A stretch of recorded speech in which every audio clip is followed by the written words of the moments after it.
Pokemon team building is absolutely one of the coolest aspects of the entire series, and recently I set out on an objective to build a completely unique team comprised of Pokemon that aren't used by any other trainers in Pokemon Red and Blue. Did I succeed in that mission? Well, you're gonna have to watch that video to find out. Also, thank you guys so much for the positive reception on that video. It really blew me away just how much people actually did enjoy that concept for a video, and in fact, that's the reason we're jumping into Generation 2 so quickly. I thought I'd take a little bit more time to do this, but such great feedback on that video made me really want to get started right away on Generation 2. So today that is exactly what we're going to be doing. We are going to be talking about the second generation of Pokemon games in Johto. And before we jump into it, I do want to ask that you guys do leave a like and subscribe if you do enjoy the video in any kind of way. I would really appreciate it, and it just means a lot to me, so thank you. So for a quick reminder, we're going to be running through the same criteria that we did on the very first video. First off, of course, our team needs to be naturally accessible throughout a typical playthrough of the Johto games, meaning they won't all be in the post game or Victory Road or around the 8th gym kind of marker, and someone on the team needs to be able to learn every single HM. In Generation 2, we have Cut, Fly, Surf, Strength, Flash, Whirlpool, and Waterfall.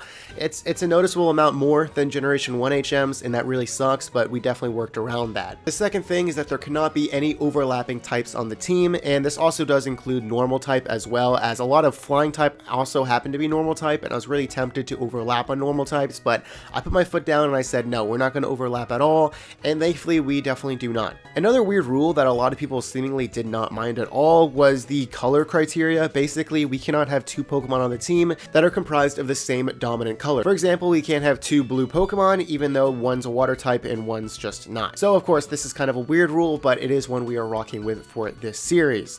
And lastly, the most important rule of all is the rule that acts as motivation for the entire concept of these generational team building videos, is that our teams cannot have any trainer overlap on them. What exactly does this mean? For example, let's look at Karen in these games. She uses an Umbreon, Vileplume, Gengar, Murkrow, and Houndoom. Our own team cannot be comprised of any of these Pokemon, as our objective is to make a unique team, not one made up by other trainers' Pokemon. And again, this rule applies to all the trainers in Johto, not just notable trainers like the Elite Four or gym leaders or Team Rocket or something. This literally means everyone.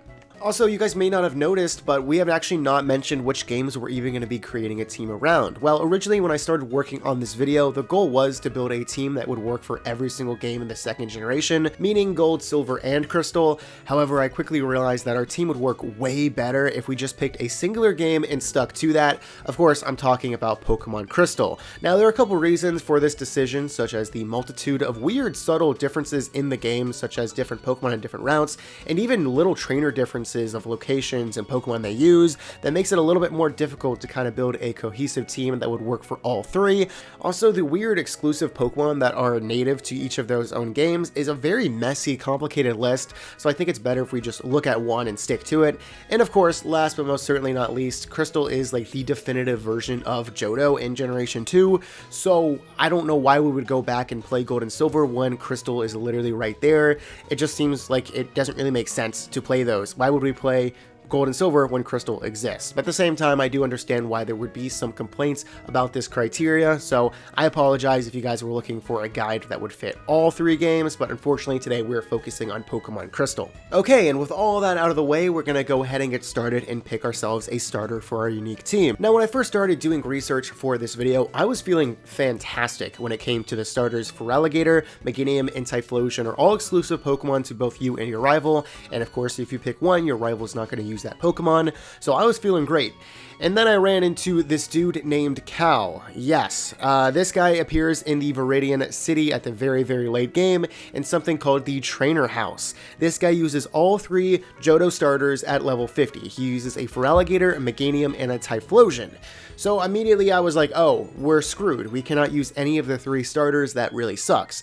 However, there is a really weird thing with the house he lives in. This is the Trainer House, a mechanic that was introduced in Generation 2 where if a friend gave you a mystery gift, this trainer in this house would take on his name and use this person's Pokemon team. So as soon as you have a friend that you link up with, their team would take place in this Trainer House, and Cal would just completely cease to exist. And also, funnily enough, this Trainer House apparently has some really notorious crazy glitches. I was reading a Bulbapedia page about it. It was just really entertaining and just kind of made me realize that this place is definitely a bit of an anomaly, as I don't really know how to think about it. I don't really know how to think about Cal. So I actually went ahead and went with the decision that we can use the starters because, again, there is a good chance you could run into Cal, but there's also a very solid chance in Generation 2 you wouldn't fight this guy because he's not really supposed to be there. He's supposed to be a stand-in default character that gets replaced. I know it's very messy, but at the end of the day, I think it's more fun if we use a starter compared to not using a starter, especially for a mechanic.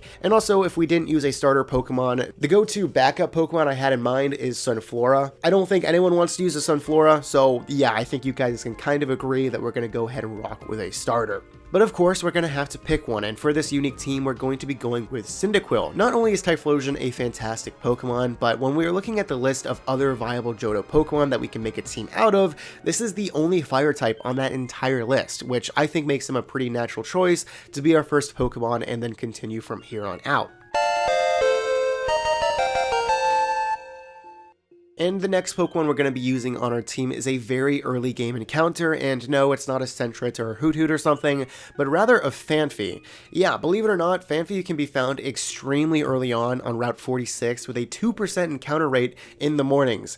Obviously, this encounter rate is pretty low, and it's going to take some time to find the Phanpy, but I actually remember doing this when I was a kid and I played Pokemon Crystal. I remember finding the Phanpy just naturally, like I wasn't hunting for him, I just ran into him. So I guess that's scientific proof that it's not that hard to find him. I know this isn't really a good way to measure things, but I have faith that you guys can find this Phanpy, and trust me, Dawnfan is a really cool Pokemon that I think would fit our team very, very well. So I recommend, of course, using a Dawnfan on your unique team, as of course no other trainer in the game uses a Dawnfan.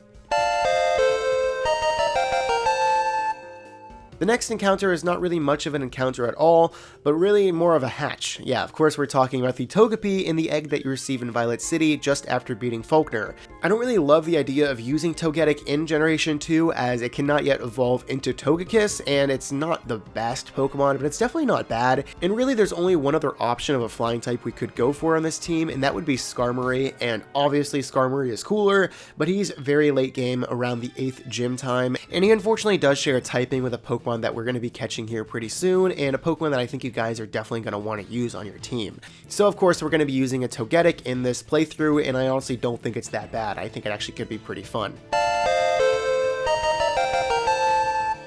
What other Pokemon was I talking about there though? Of course we are talking about Scyther, who does of course evolve into Scizor. No other trainer in Generation 2 Johto actually uses a Scizor, so he's completely free game and definitely a really cool Pokemon that we need to make sure we use on our team. But I say that with one giant downside to it though, is that he actually requires a Metal Coat to evolve. And the best way to obtain a Metal Coat is actually just to catch a ton of Magnemites and hope they're holding them. Magnemites can be found right outside of Ecruteak City, so it's not that bad of a place to catch them, but they only have a 2% carry rate of actually carrying a Metal Coat, and then you can evolve him into a Scizor. Otherwise, you'd have to wait until after the Elite Four for your very first time when going to Kanto, and that's way too long. So I think that the method of catching Magnemites is gonna suck. Again, it's not a great encounter rate. However, a Scizor is a very, very cool Pokemon, and definitely one that I would love to use on a team anytime, and if we're building a unique team, then he definitely has to be on there. But before we can even get to Ecruteak City to start catching these Magnemites, we're going to go ahead and water our 5th team member. And no, I did not just misspeak, I am talking about none other than Sudowoodo. Sudowoodo has always been a Pokemon encounter that I've considered using, but oddly enough, I never have. I'm always like, yo, that would be fun sometime, but not this time. Well, this is the time. No other trainer in Johto uses a Sudowoodo, and I think he actually would be a really fun Pokemon to use. I think it would be cool to use a rock type like this on your team, so I think this is the time and place to use a Sudowoodo. However, I do have to warn you that if you mess up catching him, you do not get another chance in Pokemon Crystal. So please save your game before you try catching this guy, or else we're gonna have to go for the backup, and that is of course Sunflora, and nobody wants that. And if you've been counting, we are down to our final team member of this Johto squad, and that's actually pretty crazy. We only have 4 badges so far, and we're going to be catching our new team member in Olivine City right before we need it to be surfing around. And that is none other than Chinchao. So Chinchao can interestingly be found on the docks of Olivine City. So you go down to the docks to get onto the boat, and then you use a good rod, which you also receive in Olivine City, and then you can find a Chinchao, which is awesome because Lantern is a really underrated Pokemon, Chinchao as well. I think they're super cool Pokemon, and I'm definitely more than happy to use this as our water type in Generation 2, and there you go, that is going to be our final team member.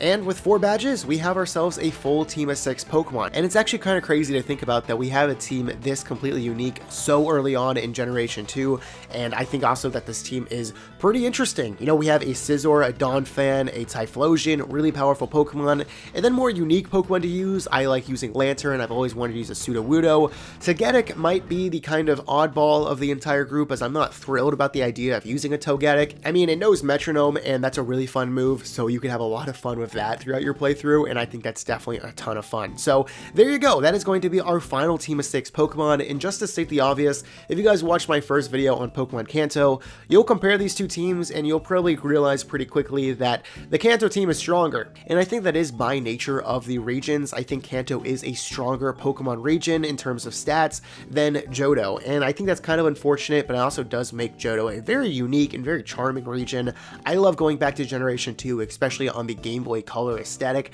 I think it's so cool. I think this would be a really fun team to use, and we should probably go ahead and recap why this team would actually work in this entire scenario. So of course, like I said, our team can be captured naturally throughout the entire game. It can learn every HM. Poor Lantern though is going to be definitely carrying his weight. He's got a lot to do in this game. We all have different typings and are comprised of 6 unique dominant colors. And last but most certainly not least, these Pokemon are completely unique to us, as no other trainer in Johto or Generation 2 Johto for that matter uses these Pokemon. And that's really, really cool in the entire concept of this entire video series. Of course, there's Cal, if you want to talk about Cal. Sunflora, you know, Sunflora is there as well. So completely your choice. You want to use a Sunflora? Go for it, but I don't think we should do that, so we're going to be rocking with this team. And I think that is actually super cool, and the reason I love doing this video series so much. So that is going to be it for Pokemon Johto, the unique team you should use in this game if you want to have a unique playthrough. There actually was a surprisingly decent amount of Pokemon that we could use in Johto that are unique to us. Yeah, it's a lot of pretty good options to use in Pokemon Crystal, and if you want to go for it, then you can try to build a different team, but in the end of the day, this is the one following all my guidelines that I came up with. If you can come up with something better, let me know in the comments down below. I would really appreciate it. So thank you guys so much for watching. I really appreciate the support on the first video. I hope to see it on this one as well if you guys enjoyed it. Make sure to like and subscribe. I'll see you guys for the next one. Thanks for watching, and bye-bye.